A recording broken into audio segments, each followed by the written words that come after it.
So tonight it's a brief history of birds in art, and it's my pleasure to welcome Kight, who's kind enough to give up her evening and come and talk for us, because we don't offer any compensation.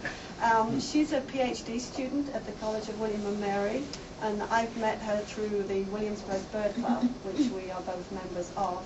So, and she is at in the Department of Science, Applied Science, and with and she's has done a lot of work on birds through that field, and she's also something of a quite knowledgeable on the history of birds in art. So that's what we're going to listen to tonight. We have a choice of lighting. It's either this or this, and I think this is going to work better for the slides. If anybody's snoring though, I'm going to come and wake you up. But I'll just turn it over now to Caitlin. And there will be an opportunity at the end for questions if anybody has any. All right, thanks everyone for coming. It's a little cozy group. Let's see. So, as Janet said, I'm talking about birds and art.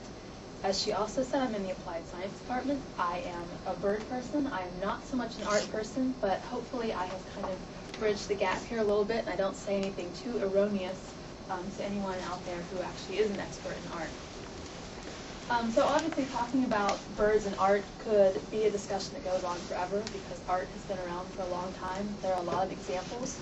And so rather than just kind of march through a timeline and look at different examples of bird art, I have chosen a specific context in which to place this discussion, and that is to look at the interplay between science and bird art. And this is interesting to me, obviously, as a scientist and an artist.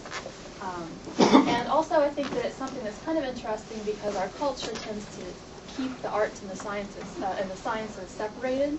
We tend to think of them as being very distinct, but I think there are a lot of ways in which they overlap and in which they could overlap in a useful way. This is a quotation I found while I was researching this talk, and I think it's a really great example to think about when you're thinking about what these things have in common and how they relate to each other.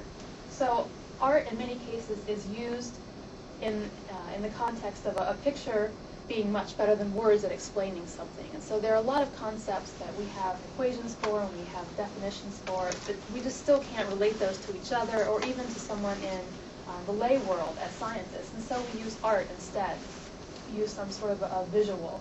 And at the same time, science comes up with all these pieces of knowledge about the world and about how things work that then influence how artists represent the pictures and also how they are able to create the pictures that they create to show people. So there is this really interesting relationship here. Also, I think that at their base, science and art are both very exploratory fields. They ask these huge questions of how and why and what things mean, and they just kind of go about answering these questions in different ways. Progress in both realms involves people who have a lot of imagination and a lot of creativity and can think outside the box and come up with brand new solutions to things and brand new ways to look at stuff. And at their ultimate goal, I think scientists and artists are both hoping to get people to look at this product that they're creating and think about things in a new way and then respond in some way that makes sense in terms of the message that's been displayed. So what then is bird art? I think we all can kind of agree on what science is, but bird art's maybe a little more amorphous of a category. And I think part of the reason it's so huge is that we have had bird art for over 30,000 years. It is found in pretty much all cultures over all geographic areas. Doesn't matter what your language is or your politics, you are most likely going to have bird art or bird images somewhere in your history and in your life. These things can be aesthetic, they can be functional. We see them pretty much everywhere. For instance, the food that we eat, the things that we eat our food off of, the tools that we use, and sometimes these are tools that we use in relation to birds, so a gun for instance, or decoy, but also sometimes tools that we just decorate with birds or shape like birds. And our clothing and also our costumes, and these can be things that we wear on a daily basis that we just happen to decorate with bird things, or they can be outfits that we wear for very special occasions and ceremonies. Come on in. And it's not just ourselves that we decorate with birds, but also our homes and the places that we tend to be. So we have baskets and candlesticks and vases the pipes that we smoke, the windows that we put in our homes. So it's everywhere, and even these strange categories, sand art, graffiti, cartoons, caricatures, and I could go on and on with all these visuals. But it's also stuff that we interact with a little bit more. So dance, there are a lot of dances that involve mimicry of birds. Songs that involve mimicry of birds or are about birds or have little snippets of bird-like song in them. Poetry, also literature. Again, I could go on and on, but I'll spare you. The point is, this stuff is everywhere. And so that makes it kind of hard for me, again, to distill this talk into one evening. We could be here until the third Thursday of next month. So I'm mostly going to be looking at just one little subset, and that's kind of the subset with which we're probably all most familiar, which is Western art. And I'll also, again, refine that a little bit more and look mostly at the stuff that we would find in museums. So more of the fine art type of thing, especially paintings you'll see a lot of right here. And that's not to dismiss any of this other stuff, because if you were to look at that, you would find similar patterns to what I'm going to discuss now. But this just helps us have something that we can actually talk about in one night.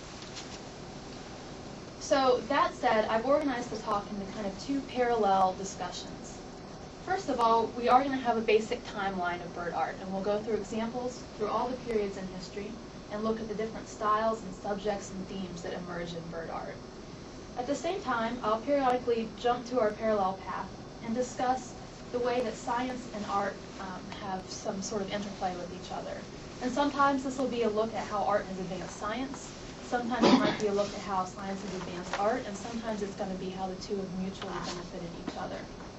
And I'll mention these interplays kind of at the time period in which they pop up, but then I also will show you some other examples that have happened elsewhere in time. And that's why I've colored the two different slide types differently, so we just don't get confused about where we are in time. All right, so starting off in our timeline, we have Paleolithic bird art. And I should also say that I have grouped these time periods very broadly. I'm also not a historian, and so I just kind of generally clump these things into manageable things for us to talk about. So I'm sorry if I offend anyone by throwing some time periods together that maybe aren't necessarily found that way in the history books. So Paleolithic bird art can be pretty hard to interpret. Obviously, it's a culture that's very different from our own. There's not a whole lot left from it, so we don't really know how to discuss these things. But if you look at the sum total of what is out there, it's very earthy topics. There are pictures of hunting scenes, pictures of big animals that would have been eaten, and pictures of people having sex or in sexual type settings. So basically these are very earthy topics. People tend to think that maybe there's some sort of mystical association or ritualistic association, but there's a lot of really good evidence out there that shows that this kind of earthy stuff is just people thinking about what they do on a daily basis. And in that context, then it's not surprising to find birds. There aren't a whole lot of birds if you look at how many animals there are and how many animal species there are in general. There are thousands of images, but there are only a few dozen birds. And really that's probably because in comparison to a big game species like a mammoth or a deer, birds aren't really nearly as interesting because they're not as tasty and they don't provide as much meat. We do see game species, raptors, and also campsite familiars within the birds that are pictured. This is the first guy, as far as we know, the first bird ever seen in any kind of art. This is an owl from the Chauvet Cave in France, and this is about 30,000 years before the Common Era, so an extremely long time ago.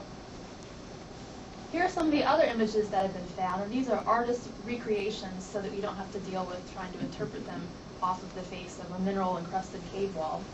And you can see here on the top row, all the way across, these are the birds that would have been what we consider to be game species, so waders, fowl, that sort of thing. On the bottom left, those are the raptors, but if you look at indigenous cultures, even today and in recent history, a lot of people do go out and hunt raptors. Eskimos, for instance, would go out and take incubating owl females off of their nests and also eat the eggs. And so it's quite likely that Paleolithic people who had kind of a similar lifestyle might do the same thing, and thus might see raptors as another edible bird.